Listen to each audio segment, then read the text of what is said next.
Pessoal, boa tarde, ótimo domingo, começando a nossa 7ª e última pílula da parte geral de direito penal. Vamos seguir para a gente finalizar aqui a parte geral com chave de ouro, beleza? Galera, começando aqui após o iter crimes que eu falei com vocês na última aula, com a tentativa. O que é a tentativa? Considera-se tentado o crime quando iniciada sua execução por circunstâncias alheias à vontade do agente, o delito não se consuma. Ou seja, galera, aqui, quais são os elementos dessa tentativa? Início da execução, não consumação por circunstâncias alheias à vontade daquele agente, dolo de consumação e resultado possível. Por quê, galera? Porque se o resultado não for possível, a gente vai ter a hipótese de crime impossível que eu vou abordar com vocês depois, ok? Gente, a natureza jurídica, que é a essência do instituto da tentativa, é uma causa de diminuição de pena, de 1/3 a 2/3, beleza? Agora eu já vou entrar com vocês no mérito da tentativa abandonada.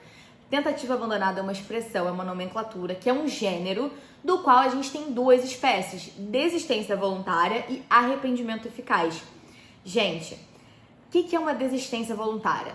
É o início dos atos executórios, que a gente aprendeu lá no iter crimes também. O agente, ele inicia a prática do delito, começa a executar, e ele desiste voluntariamente, por sua própria vontade, ele desiste de prosseguir naquele delito.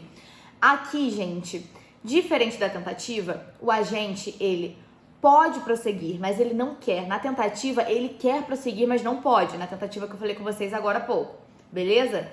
Aqui ele poderia prosseguir, mas ele desiste, ele não quer prosseguir. Aqui, galera, a gente tem o início da execução e a não consumação por vontade do agente. Beleza? Aqui, gente, qual é a questão? O agente, ele só responde, a consequência é que o agente, ele só vai responder pelos atos até então praticados, beleza? Caso configurem um crime. Se não configurar nenhum crime, ele não vai responder por nada, ok? Não vai responder penalmente por nada, beleza?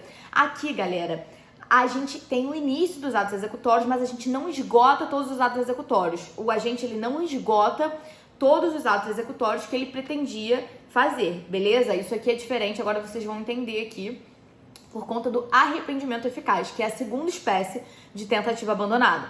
Gente, aqui no arrependimento eficaz, o nome já diz pra gente, depois de praticar todos os atos executórios aptos a consumar o delito, o agente se arrepende e voluntariamente impede que o delito se consume. Beleza, gente? Aqui o arrependimento é eficaz, então pra gente ter a possibilidade de aplicar esse instituto, a gente precisa que seja eficaz o arrependimento.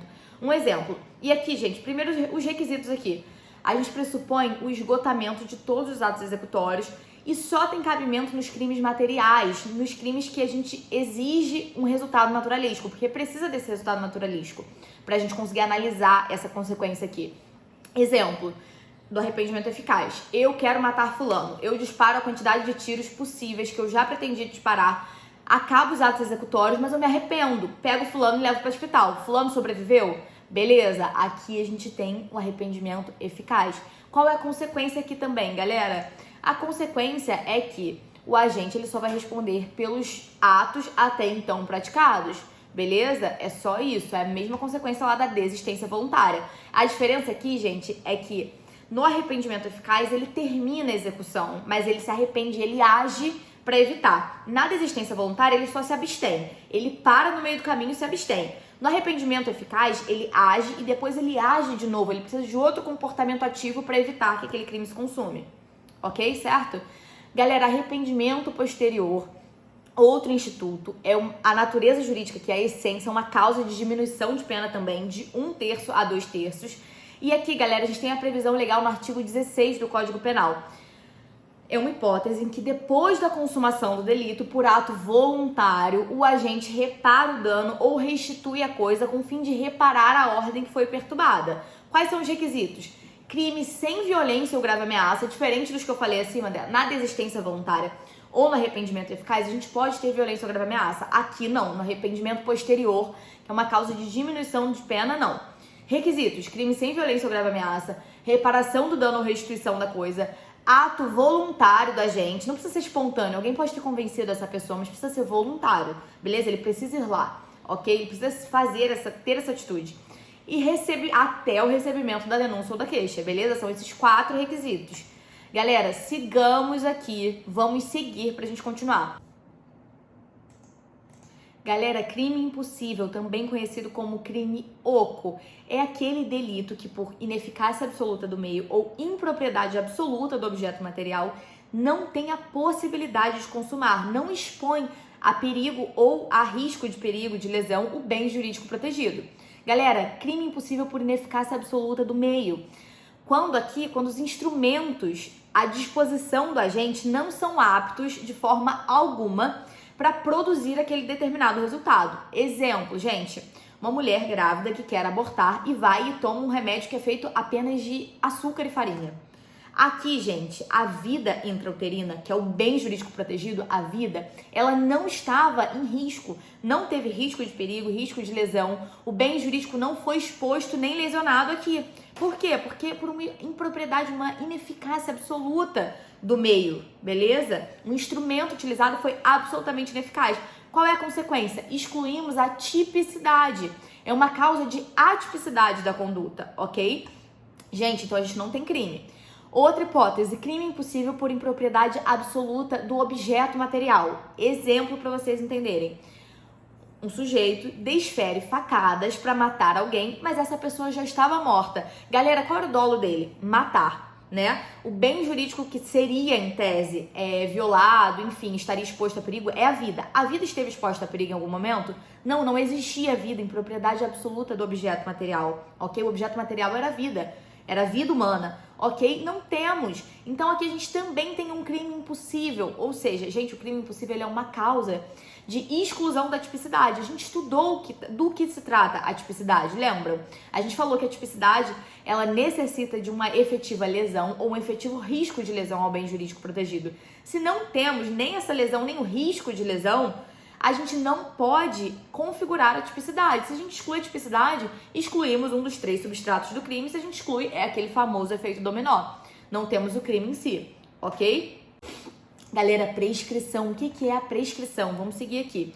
A prescrição ela é a perda da pretensão punitiva ou da pretensão executória do Estado em face da sua omissão, do decurso do tempo.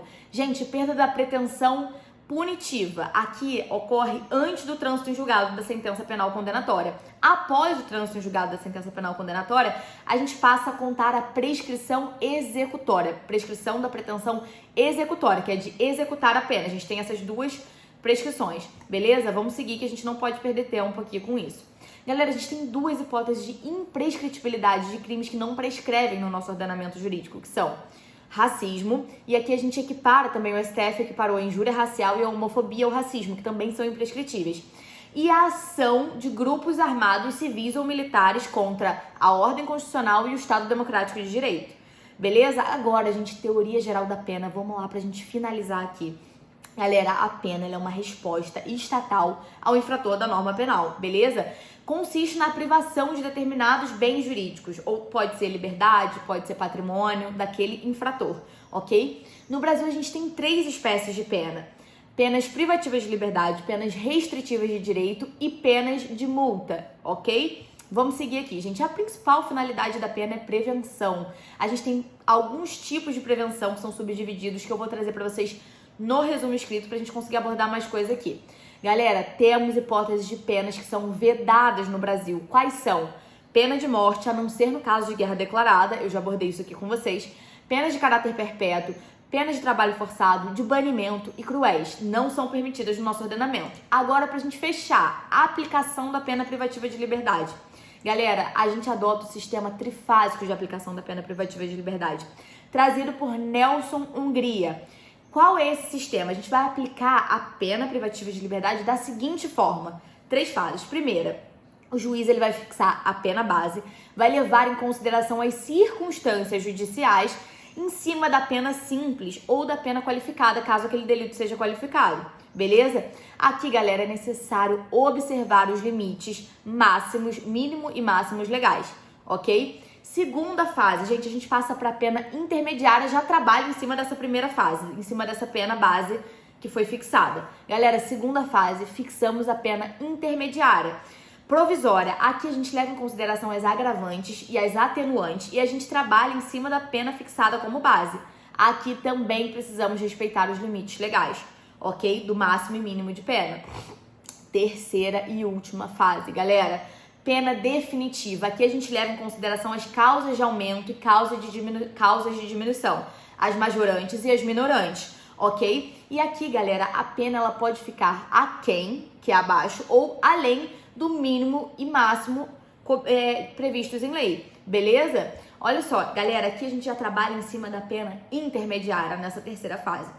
Então, primeira fase, fixa a pena base, leva em consideração as circunstâncias judiciais, está adstrito aos limites mínimos e máximos de pena previstos em lei. Segunda fase, fixa a pena intermediária em cima da pena base. Também estamos adstritos aos limites e aqui a gente leva em consideração as agravantes e atenuantes. Terceira e última fase, a gente leva em consideração a pena fixada intermediária.